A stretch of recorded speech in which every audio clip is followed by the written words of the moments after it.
Dahil Thursday ay CDC Day, ihahatid namin sa inyo ang mga programa at proyekto ng Clark Development Corporation para sa patuloy na pag-unlad ng Clark Freeport Zone tungo sa isang bagong Pilipinas. Inilunsad ng Clark ang grassroots football program kaugnay ng pagiging opisyal na home pitch ng Tuloy Football Club. Samantala, tumanggap naman ng pagkilala ang CDC mula sa Department of Tourism para sa service excellence habang mas pinasigla rin ang coffee scene sa Clark. Ang lahat ng yan sa report ni CDC Director Nicolette Henson. Naging bahagi na ng buhay ni Harry James Nunez ang football bilang captain ng Tuloy Football Club.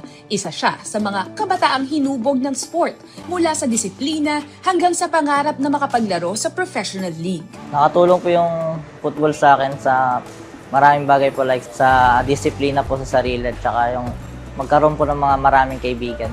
Magpapasalamat po dahil na-expand na po yung Tuloy FC and marami pa po kami ma-inspire na mga kabataan dito rin po sa Clark. Ngayon, mas pinagtitibay ang kanilang training dahil opisyal ng home pitch ng Tuloy Football Club ang Clark Parade Grounds. Kasabay ng paglulunsad ng Grassroots Football Development Program na layong hubugin ang susunod na henerasyon ng mga atletang Pilipino sa larangan ng football.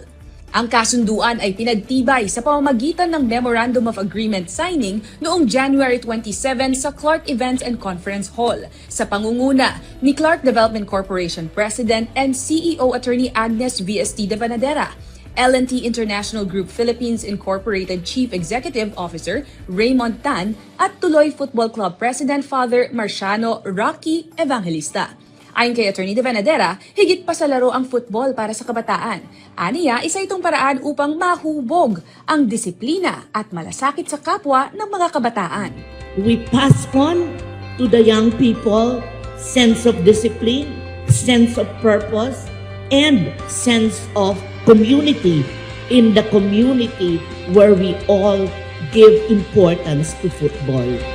Samantala, binigyan diin naman ni L&T International Group Philippines Incorporated CEO Raymond Tan ang kahalagahan ng patuloy na pagbibigay ng pagkakataon sa mga batang atleta mula sa laylayan. Tuloy Foundation is a street kids center for 9 to 18, 19 years old.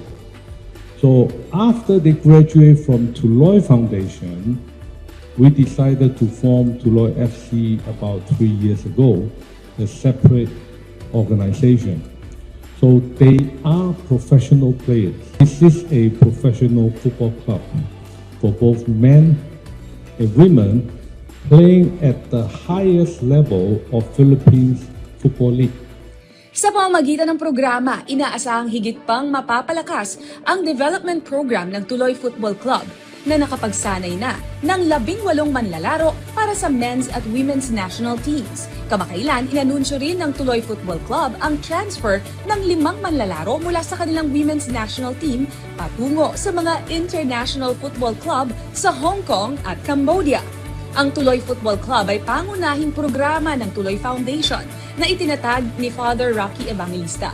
Layunin itong bigyang pagkakataon ng mga kabataang nasa laylayan sa pamamagitan ng edukasyon at sports. This is a legacy that all of us are called today. It will demand a lot of sacrifice, a lot of reflection, a lot of money. So be it, provided we can give one beautiful chance for one child, from 2 children, from 10, from 100. Pinatitibay ng Grassroots Football Development Program ang posisyon ng Clark bilang pangunahing sports tourism destination ng bansa. Noong 2024, kinilala ang Clark bilang kauna-unahang inductee sa Hall of Fame ng Philippine Sports Tourism Awards matapos magwagi ng maraming beses bilang Sports Tourism Destination of the Year. Mula sa paghubog ng kakayahan sa sports, umani naman ang pagkilala ang Clark para sa serbisyong pang-turismo. Ginawaran ng Department of Tourism ng Filipino Brand of Service Excellence Government Partner Award ang Clark Development Corporation dahil sa patuloy nitong pagsulong ng mataas na pamantayan ng serbisyo sa Freeport. Personal na iniabot ni DOT Region 3 Regional Director Richard Dinos ang parangal kay CDC President at CEO Attorney Agnes V.S.T. de Banadera sa ginanap na seremonya sa Clark Visitor Center noong January 22. Patuloy na pinalalawak ng CDC ang mga programang nakaangkla sa Filipino brand of service excellence sa pamamagitan ng mas epesyenteng frontline processes, pag-upgrade ng mga pasilidad para sa mga bisita at pagpapalaganap ng service excellence sa mga locator at tourism establishment sa Clark. Ayon sa DOT, mahalaga ang pagkilala dahil hindi lamang ito parangal sa pakikipag-ugnayan, kundi patunay ng serbisyong may puso at pagpapahalaga sa kulturang Pilipino. Ilan sa mga establishmento sa Clark, kabilang ang Hilton Clark Sun Valley Resort, Swiss Hotel Clark at Royce Hotel and Casino, ay tumanggap din ng FBSE citations na sumasalamin sa kolektibong pagsulong ng sektor ng turismo at hospitality sa Freeport. Dagdag ito sa mga natamong parangal ng Clark, kabilang ang pagkilala bilang Asia's leading meetings and conference destination sa World Travel Awards, patunay ng lumalakas nitong papel bilang sentro ng negosyo at turismo sa bansa.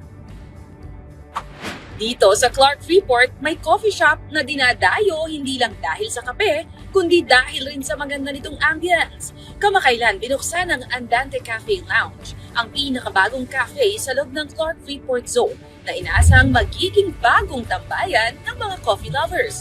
Nilagdaan ng RC's Commercial Corporation ang operator ng Andante at Clark Development Corporation ang isang lease agreement para sa 826 square meter parking area na magsisilbi sa mga bibisita sa cafe.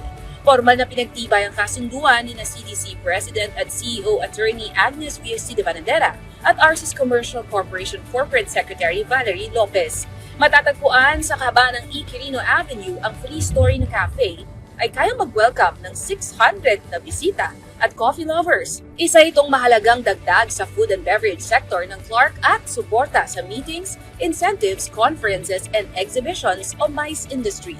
Ayon kay Attorney de Banadera, mahalagang matiyak na may sapat na espasyo at pasilidad ang mga negosyo sa Clark upang mapaganda ang experience ng mga bisita at mapalakas pa ang pamumuhunan sa ekonomiya ng Freeport. Mula sa sports development hanggang sa masiglang turismo at negosyo, patuloy na pinalalakas ng Clark Freeport ang mga oportunidad para sa mamamayan tungo sa mas maunlad at masaganang bagong Pilipinas. Ito po si Attorney Nicolette Henson para sa CDC sa Bagong Pilipinas Ngayon.